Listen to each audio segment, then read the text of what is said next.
खून में मौजूद जो चर्बी के छोटे ज़र्रात है वो डायबिटिक्स के ऊपर या डायबिटीज़ के ऊपर क्या असरात मरतब करते हैं? देखिए, डायबिटीज़ इटसेल्फ हम जब बात करते हैं तो डायबिटीज़ को हम कहते हैं कॉर्नरी आर्टरी डिजीज़ इक्विवेलेंट, यानी डायबिटीज़ का होना और हार्ट डिजीज़ का होना बराबर है तकरीबन।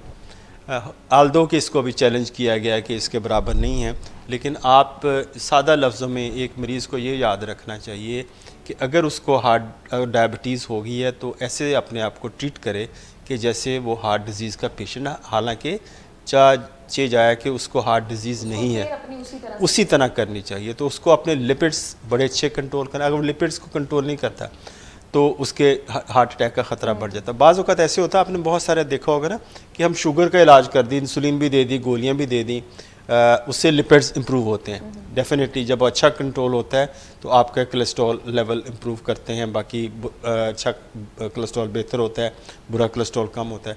लेकिन कई दफ़ा पूरी तरह बुरा नहीं होता, तो हमें कोलेस्ट्रॉल की दवा लेनी चाहिए।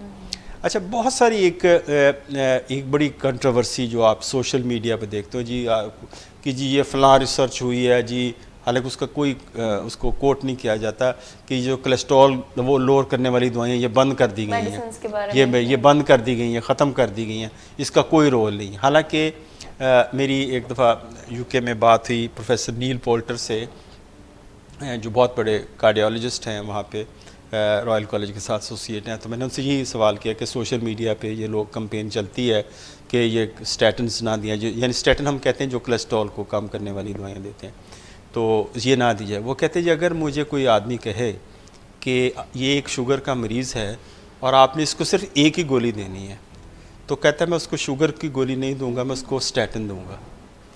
तो इससे तो आप कहते हैं इससे आप अंदाज़ा लगा सकते हैं कि ये लाइफ सेविंग मेडिसिन हो सकती है।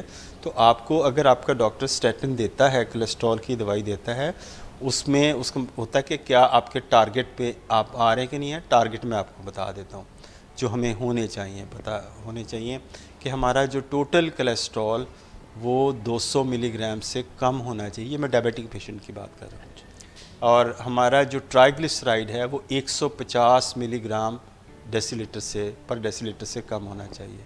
हमारा एलडीएल कोलेस्ट्रॉल कम से कम, अगर हार्ट डिजीज़ नहीं है तो 100 मिलीग्राम से कम होना चाहिए, अगर हार्ट डिजीज़ है तो 70 मिलीग्राम से कम होना चाहिए। अगर बहुत ज़्यादा कुछ सीवियर किस्म की हार्ट डिजीज़ है तो कुछ हम एक एसोसिएशन, अमेरिकन एसोसिएशन, वो 55 से कम रिकमेंड करते हैं। और हमारा जो अच्छा कोलेस्ट्रॉल है वो बेहतर होना चाहिए, 50 के अराउंड होना चाहिए। तो ये हमारे कुछ टारगेट्स हैं जो हमें देखने चाहिए, हर मरीज़ को पता भी होना चाहिए कि ये हमारे टारगेट हैं। तो हम जिसको एक कंपेन जब रन करते हैं कि नो योर नंबर, कि आपका A1C का नंबर क्या होना चाहिए, आपका ब्लड प्रेशर का ये नंबर होना चाहिए, आपके लिपिड्स के ये नंबर होना चाहिए। तो जब हम कहते हैं कि नंबरों को अपनी साइड पे रखें, हमारे जो आपने हमारे जो लीफलेट है उस पर भी लिखा होता है कि आप जो आदात को अपनी तरफ रखें। तो ये आदात को अपनी तरफ रखना ये है कि अपने लिपिड्स को हम अच्छी तरह मैनेज करें। अच्छा, VLDL का भी कोई रोल है?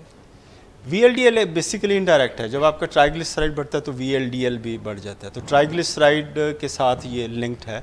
जब आप ट्राइग्लिसराइड को कंट्रोल करते हैं तो ये भी कंट्रोल हो जाता है।